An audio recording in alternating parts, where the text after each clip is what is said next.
ஜெய் சாய்ராம், ஜெய் சாய்ராம், ஜெய் சாய்ராம். உலகெல்லாம் உணர்ந்தோதுதற்கரியவன் நிலவுலாவிய நிர்மலி வேணியன் அலகில் ஜோதியன் அம்பல தாடுவான் மலர் சிலம்படி வாழ்த்தி வணங்குவான் மலர் சிலம்படி வாழ்த்தி வணங்குவான்.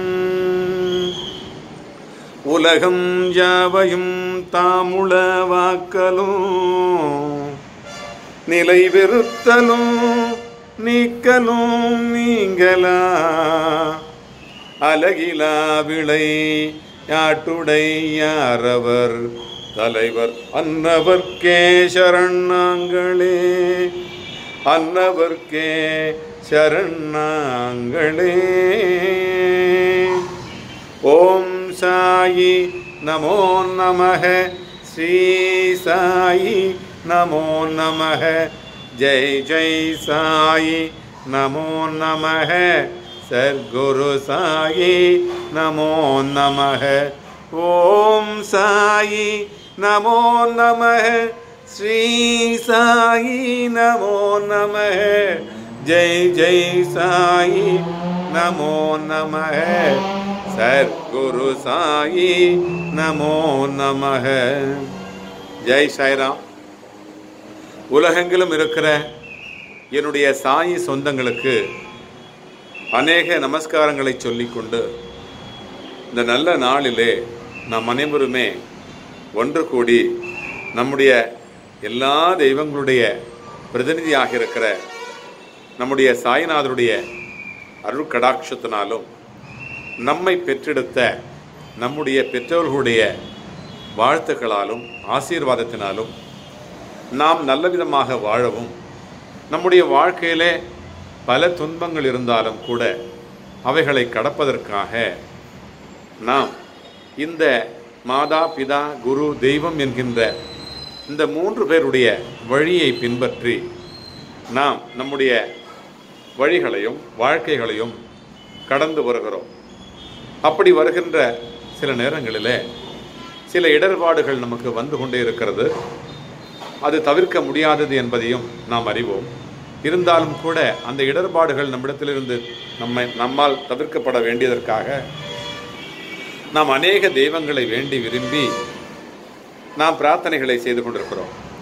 இப்பொழுது நாம் எல்லா தெய்வங்களுடைய பிரதிநிதியாக இருக்கிற நம்முடைய சாய்நாதர் அவரிடத்தில் பிரார்த்தனை செய்வதற்காக நாம் பல்வேறு முயற்சிகளை மேற்கொண்டு பல்வேறு நண்பர்களை, பல்வேறு சாயி சொந்தங்களை, பல்வேறு சகோதர சகோதரிகளை நம்மோடு இணைத்து கொண்டு இந்த கூட்டு பிரார்த்தனை கோபுரத்தை நலமாக, நேர்த்தியாக, பூர்த்தியாக, மகிழ்ச்சியாக, ஆன்மீக ஒழுக்கத்தோடு ஆத்மார்த்தமாக ஒருவர் பலருக்காகவும் பலர் ஒருவருக்காகவும் செய்யப்படுகிற இந்த பிரார்த்தனை கூட்டு பிரார்த்தனை கோபுரத்திலே எப்படி அல்லாஹ் மாலிக் என்று நம்முடைய பாபா சொன்னாரோ, எப்படி ஒன்றே குலம் ஒருவனே தேவன் என்று சொன்னாரோ, எப்படி ஒருவர், அதாவது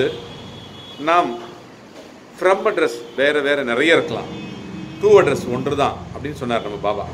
டூ அட்ரஸ் ஒன்று தான், ஃப்ரம் அட்ரஸ் நிறைய பல பல பல கோடி அட்ரஸில் இருக்குது. பல நாடுகளிலிருந்து, பல்வேறு மாநிலத்திலிருந்து, பல்வேறு வீடுகளிலிருந்து, நகரங்களிலிருந்து நாம் செய்கின்ற இந்த அனுப்புகிற இந்த அட்ரஸ் விலாசங்கள் பல கோடியாக இருக்கலாம். ஆனால் போய் சேர்ற இடம் ஒன்று தான், அந்த ஒன்று தான். அதாவது பாண்டம் பலவாயினும் மண் ஒன்றே, பாடல் பலவாயினும் பண் ஒன்றே அப்படி சொல்லுவாங்க. ஒன்று என்றிரு தெய்வம் உண்டென்றிரு, ஒன்று என்றிரு தெய்வம் உண்டு என்று இரு அப்படின்னு பெரியவங்க சொல்லியிருக்கிறாங்க. அந்த கொள்கையை பின்பற்றி நாம் இந்த பிரார்த்தனைகளை செய்து வருகிறோம். அந்த வகையில் இன்றைக்கு வந்த பிரார்த்தனையில் ஒரு சில பிரார்த்தனையை நாம் எடுத்துக்கொள்வோம். ஏனென்று சொன்னால் இந்த பிரார்த்தனைகளை நாம் பகிர்ந்து கொள்வதே எதற்காக என்று சொன்னால், இந்த பிரார்த்தனையை செய்கின்ற பொழுது அந்த பிரார்த்தனையினுடைய பயனாளி, அதாவது யார் நம்மை பிரார்த்தனை செய்து கொள்ள கேட்கிறாரோ அவருக்கு பயன் விளையும் பொருட்டாகவும், இந்த பிரார்த்தனையை கேட்கின்றவர்கள் யாராவது இருந்தார்கள் என்று சொன்னால் அதை கேட்கிறவர்கள் நல்ல பாதையிலே இதை பார்த்து இது நல்ல பிரார்த்தனையாக இருந்தால் அந்த பிரார்த்தனையிலிருந்து நாம் ஒதுங்கிக் கொள்ளும் விதமாகவும் அது பலருக்கு ஒரு உதாரணமாக திகழ்கிறது என்று தான் நான் சொல்கிறேன். இதை போல நாம் நடந்து கொள்ளக்கூடாது. அவருடைய வாழ்க்கையை பார்த்து, அவருடைய பாதையை பார்த்து நாம் நம்மை திருத்திக் கொள்ளக்கூடிய ஒரு வாய்ப்பாக இந்த பிரார்த்தனை அமைகிறது என்று சொன்னால் அது மிகையாகாது. ஆமாம், அநேக பிரார்த்தனைகளை பார்த்து நானும் கூட என்னுடைய மனதிலே தெளிவு பெற்றிருக்கிறேன். அந்த தெளிவை கொண்டு அடுத்து வருகிற பிரார்த்தனைகளை என்னால் கொஞ்சம் சரி செய்ய முடிகிறது. நான் பெரிய மகான் அல்ல. பெரிய மக்களை, திரண்ட மக்களை, வருகிற மக்களை பார்த்து அதிலே கொஞ்சம் தெளிவு பெற்று யாராவது கலங்கி வந்தார்கள் என்று சொன்னால் அந்த கலக்கத்தை தெளிவு பெறச் செய்து அனுப்புகிற ஒரு வேலையை நான் செய்து கொண்டிருக்கிறேன் என்றுதான் நான் நினைக்கிறேன். இதனால் எனக்கு பெரிய பெருமையோ பெரிய சிறுமையோ அல்ல. எனக்கு ஒரு மகிழ்ச்சி கிடைக்கிறது என்று சொன்னால், நான் பிறந்ததனுடைய நோக்கம் எனக்கு நிறைவேறுகிறது என்று சொன்னால் அது கண்டிப்பாக மிகையல்ல. அதுபோல எவ்வளவோ செல்வத்தை பலர் சேர்த்திருக்கிறார்கள், எவ்வளவோ கோடிக்கணக்கான செல்வத்தை சேர்த்து வைத்திருக்கிறார்கள். ஆனாலும் கூட அவர்களுக்கெல்லாம் ஒரு நிறைவு என்பது இருக்குமா என்று கேட்டால் அது எந்த அளவிற்கு அது உண்மை என்று சொன்னால் அது இருக்காது. ஆனாலும் கூட எனக்கு ஒரு நிறைவான ஒரு வாழ்க்கை நான் வாழ்கிறேன் என்று சொன்னால் அது சாய்நாதருடைய பாதார விந்தங்களை நான் அடைந்த பிறகுதான் என்று சொல்வதிலே எனக்கு பெருமை இருக்கிறது. ஆமாம் நண்பர்களே, சாய்நாதருடைய பாதார விந்தங்களை அடைந்த பிறகு எவ்வளவோ சொத்துக்கள் இருந்தாலும், எவ்வளவோ ஆரோக்கியம் இருந்தாலும், எவ்வளவோ அழகு, எவ்வளவோ மக்கள், எவ்வளவோ சொந்தங்கள், எவ்வளவோ பந்தங்கள், நண்பர்கள் எத்தனை இருந்தாலும் கூட அத்தனையும் ஒருங்காக இணைத்து, ஒன்றாக இணைத்து அதை ஒரு மாத்திரையாக செய்து அதை போட்டுக்கொண்டால் எவ்வளவு மகிழ்ச்சி இருக்குமோ அவ்வளவு மகிழ்ச்சி சாய்நாதரிடத்திலே நான் உறவாடும் பொழுது எனக்கு இருக்கிறது. அந்த வகையிலே இன்றைக்கு ஒரு பிரார்த்தனை வந்தது. அந்த பிரார்த்தனையை கேட்டீர்கள் என்றால் நீங்களும் கூட ஆச்சரியப்படுவீர்கள். பொதுவாகவே இளைஞர் சமுதாயத்தை, இளைய சமுதாயத்தை முதிய சமுதாயம் வெறுக்கிறது, நீ சரியில்லை என்று சொல்லுகிறது, நீ போகிற பாதை சரியில்லை என்று சொல்லிக்கொண்டே வந்திருக்கிறது காலாகாலமாக. நம்முடைய பெற்றோர்கள் சொன்னார்கள், அவர்களுடைய பெற்றோர்கள் சொன்னார்கள், அப்படியே போய்கொண்டிருக்கிறது. இன்னும் அப்படியே தான் வரும் என்று நான் நினைக்கிறேன். ஏனென்று சொன்னால் நான் செய்த தவறை இவன் செய்யக்கூடாது, நான் கெட்டு போனது போல இவன் கிடக்கூடாது என்று இந்த சமுதாயம் சொல்லிக்கொண்டே இருக்கிறது. அது ஒரு வகையில் நல்லதுதான். ஆனாலும் கூட குற்றத்தை சாற்றக்கூடிய ஒரு வகையிலே நாம் நடந்து கொள்ளக்கூடாது. பிள்ளைகளை நீ படி என்று சொல்லலாம், தவறில்லை. நீ படிக்கவில்லை, நீ நாசமாக போய்விடுவாய், நீ நன்றாகவே வரமாட்டாய், என்னுடைய பேச்சை நீ கேட்கவில்லை, ஆகையினால் நீ நன்றாகவே இருக்க மாட்டாய், நீ உருப்பட மாட்டாய், நீ நாசமாக போய்விடுவாய், இப்படி சொல்லக்கூடாது. நான் சொல்லுகிறேன், நீ படி, ஒரு நாளைக்கு நீ நன்றாக வருவாய், என் பேச்சை கேட்கிறாய் அல்லவா, நீ நன்றாகத்தான் படிக்கிறாய், நீ நலமாகத்தான் இருக்கிறாய், நீ நல்ல பிள்ளை, நல்ல பிள்ளையாக இருக்கிற நீ நன்றாக படித்தால் இன்னும் மேலாக வருவாய். அந்த அக்களை பார், அந்த அண்ணாவை பார், நன்றாக படித்து நன்றாக இருக்கிறார், அவருடைய வழியை நீ பின்பற்று என்று சொன்னால் அதில் தவறில்லை. அதுபோலவே பிள்ளைகள் கூட நீ என்ன சொல்லுகிறது, நான் என்ன கேட்பது, எனக்கு தெரியாதா, எனக்கு எல்லாம் தெரியும், உன் வாயை மூடு, எனக்கு எல்லாம் தெரியும், நீ வயதாகிவிட்டது உனக்கு, நீ அடங்கி அங்கேயே உட்கார், எனக்கு எல்லாம் தெரியும் என்று சொல்லுகிற பிள்ளைகள் இருக்கிறார்கள். அது மட்டுமல்ல, இன்னும் கொஞ்சம் வளர்ந்து விட்டார்கள் என்று சொன்னால், என்னுடைய வாழ்க்கையை முடிவு செய்து கொள்வது எனக்கு தெரியும், என் வாழ்க்கை என் கையில் இருக்கிறது. நீ ஒன்றும் என்னை சொல்லவிடாது. உன்னை நானா பெற்றுக்கொள்ள சொன்னேன்? உன்னை நான் பெற்றுக்கொள்ள சொன்னேனா? உன் கடமையை நீ செய்தாய். நீ யார் என்னை கேட்பதற்கு? எல்லோரும் செய்வது போல நீ செய்தாய். நீ என்னை கேட்பதற்கு ஆளை இல்லை என்று சொல்வார். அப்பொழுது அந்த பெற்றோர்களுடைய மனம் ஒடிந்து நொறுங்கி தூள் தூளாகி போய்விடும். இதை இளைஞர்கள் மேல் குற்றம் சாட்டவில்லை. இளைஞர்களுக்கு, யுவதிகளுக்கு தன்னுடைய வாழ்க்கை துணையை தேர்ந்தெடுத்துக் கொள்வது அவர்களுடைய உரிமைதான். கண்டிப்பாக 90% அவரிடத்தில் இருக்கிறது. ஒரு 10% பெற்றோர்களுக்கு கொடுக்க வேண்டும் என்பது என்னுடைய அவா. ஏனென்று சொன்னால், பிள்ளைகளை படிக்க வைப்பதற்கு அவர்களுக்கு என்ன துணி தேவை, என்ன கல்வி தேவை என்பதற்கு தேவையை அறிந்து அதை செய்வது அவருடைய கடமை மட்டுமல்ல, அதுபோலவே அவருடைய வாழ்க்கையிலும் கூட ஒரு நல்ல துணையை தேர்ந்தெடுப்பதற்கு அவர்களுக்கு உரிமை இல்லையா? சொல்லுவது கூட இல்லை.